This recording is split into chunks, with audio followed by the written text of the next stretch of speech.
What's up, YouTube? Today we are talking about food guilt.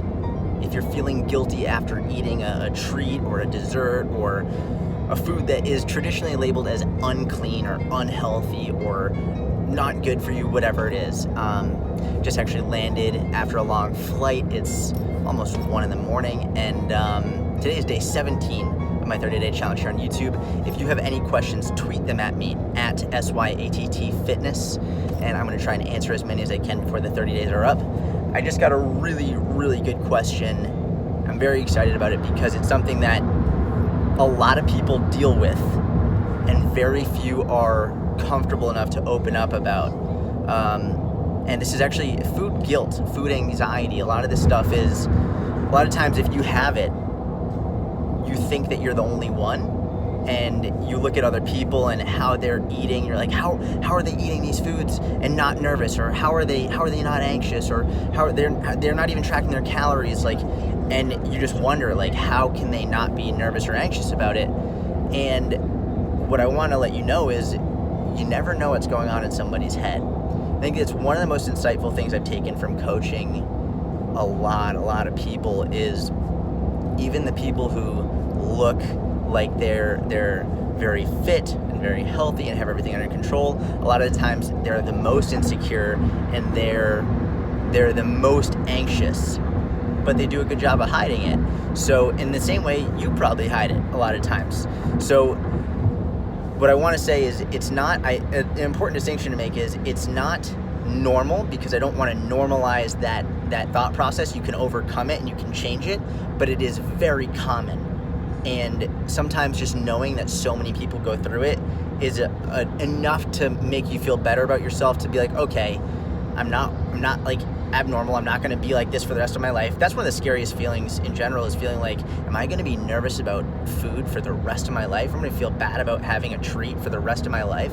No, you don't have to. You can overcome it. I'm going to want to talk about one of my favorite ways to think about it and to do it right now.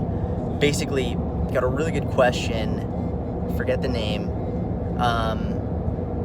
The question was this, and I'm going to say it verbatim. Why do I feel so bad after a cheat meal? And how do I get over that feeling? It's a very good question, and I'm glad that you phrased it this way, because psychology is everything. The brain is everything. The mind is everything. How you think about things is everything. And a lot of times we take for granted the words that we use.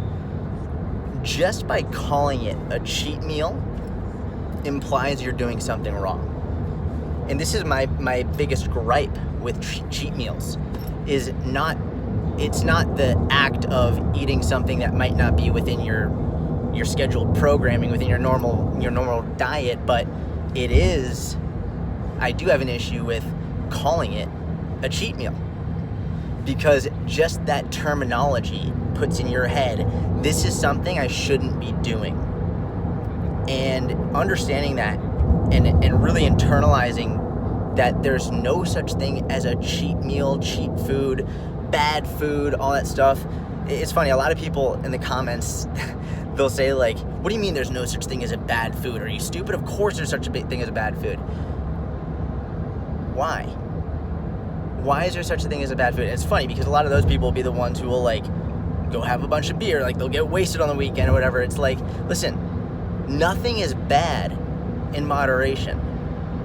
I shouldn't say that. I mean, I don't know, heroin is probably bad, and regardless, no matter what. But if you want a fucking piece of pizza, it's not bad. If you want a slice of cake, it's not bad. If you want Chinese food, it's not bad.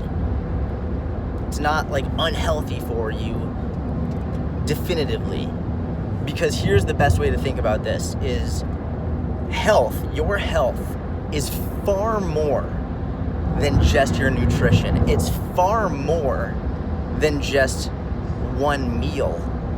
It's far more than just one snack. Your health is so all-encompassing within your life, and I think one of the most important things to remember is for one person, it might be healthier and the better choice to rein in their diet, start tracking their calories, avoid higher sugar treats for a while, just make sure they get on a good track and start incorporating more fruits and vegetables. That might be, for one person, a really healthy thing to do. For another person, being able to have a slice of cake or being able to have pizza without that guilt or fear or anxiety, that might be the healthier choice.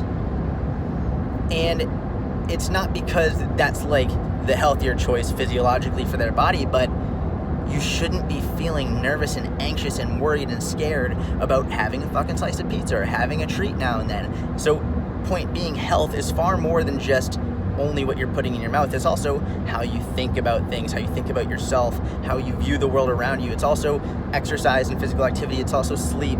It's also workplace happiness, at-home happiness. It's everything. It's your interaction with the world and your interaction with yourself. Health is just so far beyond only one meal and one treat.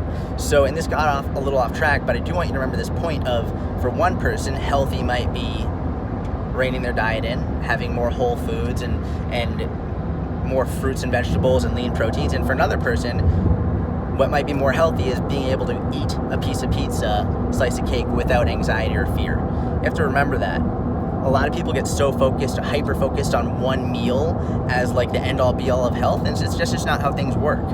So going back to the original point, how do you get over this feeling of guilt or anxiety? First and foremost, stop calling it a cheat meal. You're not cheating. You are not cheating because you've decided as an adult to have a piece of food or have a bite or have a meal that might not be nutritionally the most optimal. But for fuck's sake, we're humans. You should enjoy yourself. It doesn't mean go off and binge, but it does mean it's okay to have something that isn't on point with your diet, and that's okay. And the thing is, what you have to think about a couple things. Number one is, if you ever start to feel anxious about food, about guilty about it, number one, I would very much encourage you to speak out loud what you're feeling, because this is really important. This is so important. Please pay attention to this. When you are anxious about this stuff, a lot of times what'll happen is, if you explain it to somebody, like this happens to me all the time, people will be like, hey, listen, like, can we hop on the phone? I gotta talk to you about something. And I'm like really anxious, like, yeah, sure, let's do it. We get on the phone, they're like, okay. And then immediately like, this is gonna sound really silly. And then they go off and they tell me, I'm really nervous about like having about a cheat meal. And I'm like, okay, why? And they're like, well, I know it sounds silly, but like I get nervous that I'm gonna ruin all my progress, and I'll let them talk, and I'll be like, so, well, what do you mean? I say, if a friend told you exactly what you told me, that you're getting nervous about going to a birthday party and having a couple slices of pizza because you think you're gonna ruin all your progress, what would you tell them? And be like, well, I tell them that's ridiculous, of course, because no one gets fat from a couple slices of pizza. And through talking it out, they're like, I can't believe that I was having that internal anxiety and fear. And here's an important thing. When you're thinking it, when you're having an emotional response inside and you haven't verbalized it, that is an emotional response, not logical.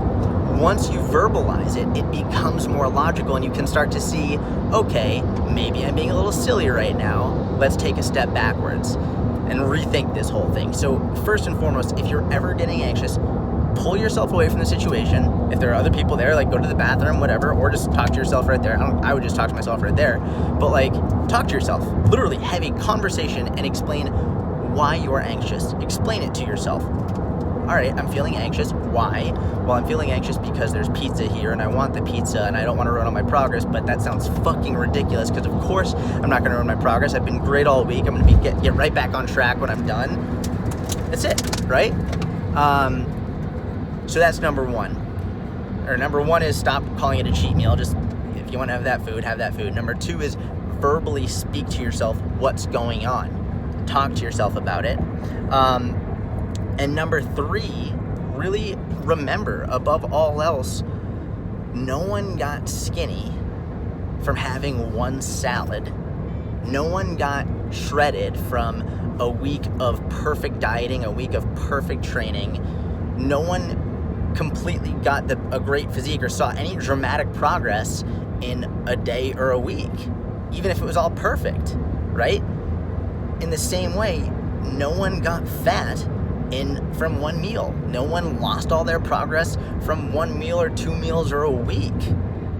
It's so funny. I get these emails from clients and inner circle members who they go on vacation for the first time since they really developed a better relationship with food, and they'll come back from vacation and their weight will be up by like 5 or 6 pounds. And then 3 days later, 4 days later, a week later, they'll be like, oh my God, I'm right back where I started. It's only been a couple days or a week. I'm like, yeah, that's exactly right. It's only been about a week. And they're like, before I would have come back, seen the scale was up 5 or 7 pounds and lost it and went on a bender just because like I thought I ruined all my progress. But you don't. You don't lose all your progress in a week. You don't gain all your progress in a week. Getting right back on track is the key. And it's very powerful to know this, because once you understand that it's not going to ruin your progress, you give yourself permission to actually enjoy it. And once you give yourself permission to enjoy it, then it becomes something where instead of emotionally either going all like restricting yourself or binging, now it's, okay, I can enjoy this without needing to have a metric fuck ton, without binging on it, say I'm done, and then get back on track. All of a healthy relationship with food starts with being able to understand a realistic and logical aspect of what's actually going to happen. And when you can be honest with yourself, an objective in the same way you would be with a friend, that's when really the magic starts to happen. So I hope this helped. If you have any questions or comments, leave them below. And actually, if you have questions specifically for this 30-day challenge you want me to answer for you, tweet at me at SYATTFitness on Twitter. Going through a lot. I'm really hitting Twitter hard lately. I like it. It's a cool place for discussion. So add me on Twitter, ask me questions there. Have a wonderful day. I'll talk to you soon.